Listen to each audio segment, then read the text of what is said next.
97. Jelete 95. yıldan 17. jelete namazın maniyetinin hakkında. Elhamdülillahi Rabbil alemin. Ve salatu ve selamu ala seyyidina seyyidil enbiyayı vel murselin ve ala alihi ve sahbihi ecma'in. Allah tebarek ve teala oturuşumuzu kabul etsin. Nәчеге жібер құл хуаллаңсынан шығып болману. Шон гуррың заты мұқаддес Алла Тааланың хақында. Осом onun hakkında diyen toğrulur da var. Birisi şubahatlar var, zatlar var ki şola gerekli ki şoları nefi etmeli, tesih etmeli. İştimaları ihyanın Hudayna kerdi bota şoları ıslah etmek gerek. Osam ahirki ayet Sure-i İhlas. Kul ayet Resulü kadar. Başından ayet eyli. Huvallahu ahad. Şolallah yekta. Bir misal da ol. Allahu samad. Allah bir niyaz. Hemmek şuna muhtaç. Lem yelit doğurmaptır ve lem yulet doğurulmaptır ve lem yekullahu kufu. Manında yok şunun.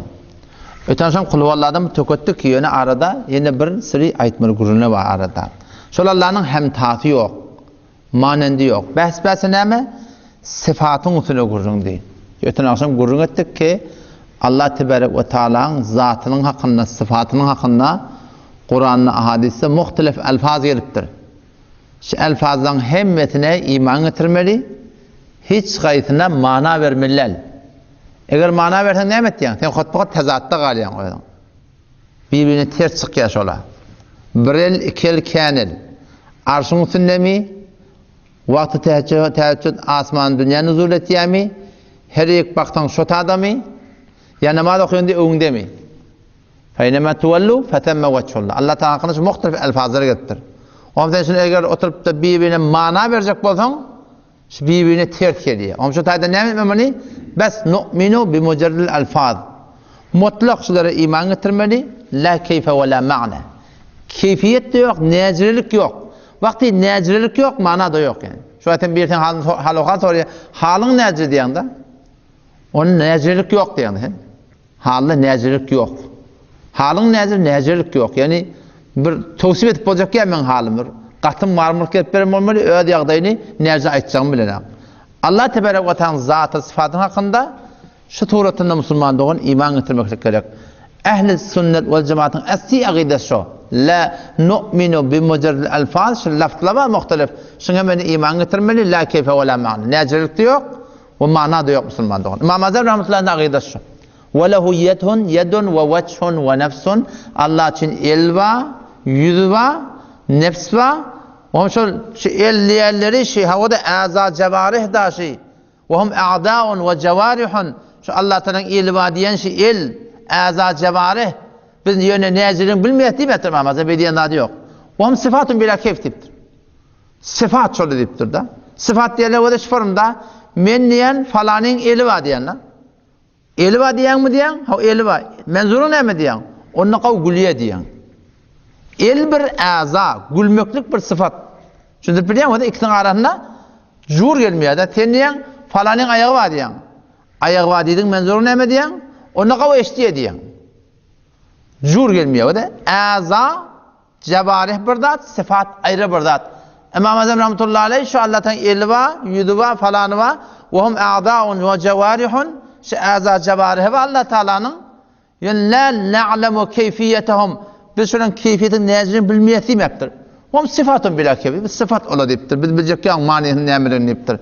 Yani hemin türü adli suratında defekidekiden korktuyan da irat yok. Allah'ın elindedir diyersen. İrat yok. Arsın defekidekiden kork diyersen. İrat yok. Her yek baksan Allah badır ha diyersen. İrat yok. Şun hemmeni mutlak sorumsuzmanın iman getirmeli. O da yani uluv Allah Teala. Allah Teala cihetten pak. Cihet yok Allah Teala. Allah'ım Tavi rahmetullahi aleyh, İmam Tavi rahmetullahi aleyh ki karnı sabımın adamdı. Şol serahatin akide tahavüze şun yadığılı. Öyle cihet yok Allah Teala'da. Kimen aydeyin? Ştada. Men aydeyin bıtada. Men aydeyin bıtada. Ço ne mi diyeyim? Men eğer barmağım koyuna çolmasam Allah şu defede diyeyim. Cihet qayıl otama. Defede yakından korktuyan ayıbı yok. Cihet qayıl otam Allah Teala'ga. Amerika'yı ne etti? O da başlayak etti o da. Etekdäkiň beýlerini okdy-da. Astraliýadaky beýlerini okdy. O da şodan atman mutlu-da. Oňa da bu taraf atman bolýar. Allah Taala cihetden pak. Bir zat eke ödü bilýär näzelerini. Şo taýdan ýankybyň tehritdan nanky tawhid qaldyran ahyrda näme okýar? Subhana rabbika rabbil izzati amma yasifun. Wasf etmeklikden Allah Taala pak. Otam ýene ştada bir hadis bar. Şoňa hakkında bäzen şüphe ijat bolamadyn. Onu men aýdaýyn. Ötensde musulman dogulun bir torady şony. Bir däne kenizek gelýär. Peýgamber ýanyna getirýärler şony.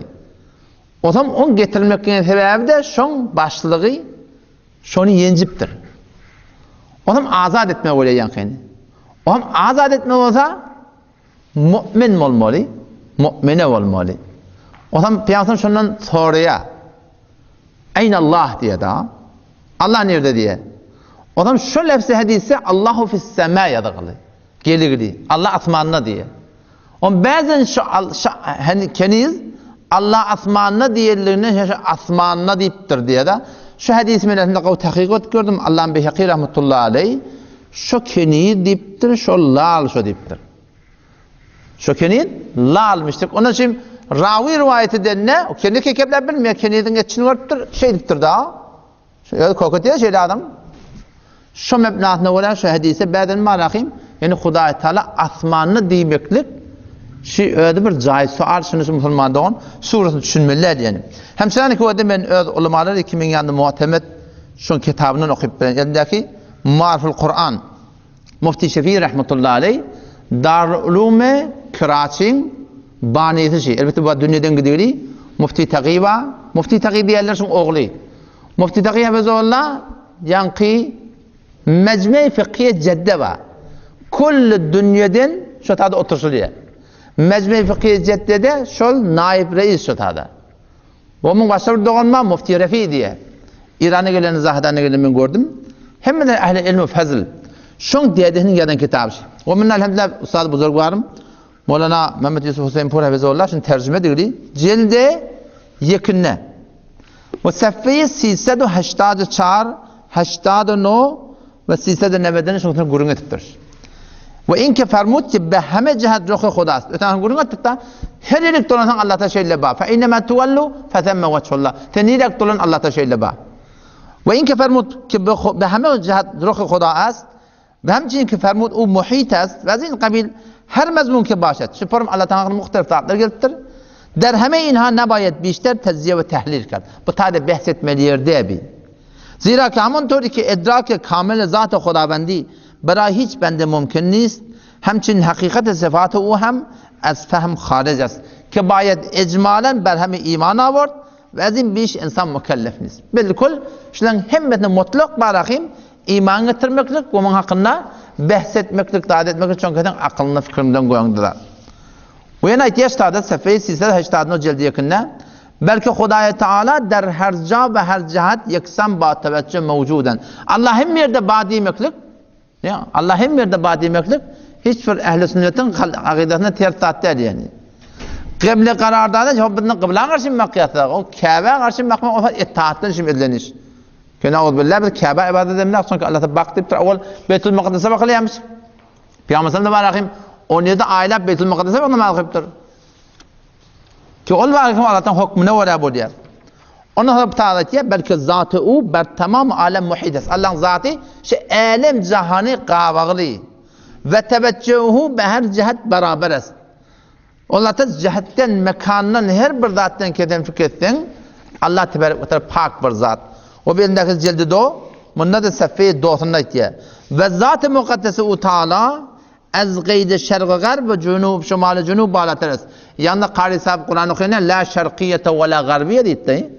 Allah'ta şerqi garbilik yok. Zat-ı mukaddesi u Taala az gayde şerq garb ve şumal cumhur cunub şumal cunub balatırız. Ve o der cihete khas qara cihet yok Allah'ta. Elbette ulu deyilýär de Allah hem zatdan yukarıda. Ona hiç kimin gurrun yok musulmanda. Şu zatlarni inşallah şähetde düşünsek, şähetde için kabul edip koysak, biz bundan edafa da hakkında hiçbir teklifimiz yok.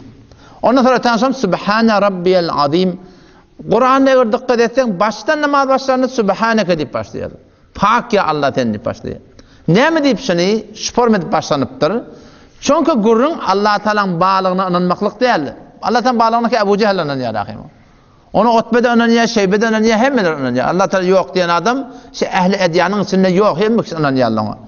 Öten son gurunları geçti, Yahudiler de şey deyiptu, Mesihler de şey deyiptu. İslam geliptir, Allah'tan arasılamadan süreyim. Din İslam, Peygamber geliptir, Allah pak deyiptir. Göde görmekten, oğlu olmaktan, kıydı olmaktan, şeriki olmaktan, Huda bilen kepleşek konuda Arabiyin arası salmaktan, Allah da sıdatlardan arası. Her bir dadikeni hıyal etsen, Allah da şunu arası. Ondan sonra ne diyor? Semi'allahu.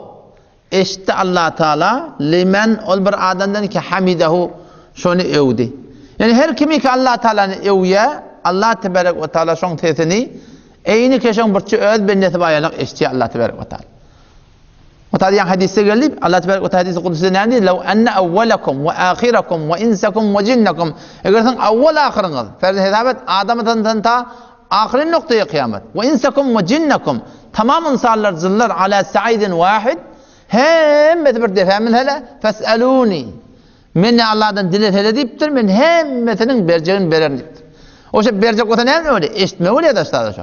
Eşitmeli öyle, düşünmeli öyle şu zat-ı mukaddes. Hemşine ki sureye yankı. Mücadelen avvalki ayetlerin sebebinin nuzuluna geliyor. Hazreti Huyle bente Ta'lebe. Bir rivayette Huyle bente Eddelic diye bir denana. Yaşlı denana, yaşlı adamsı var. Elbette adamsı bundan yaşlırak. Bula oğlunu şoklu, yaşap yerle bilecek. Oğuz ibn Samit radıyallahu anh denana demiştik ya.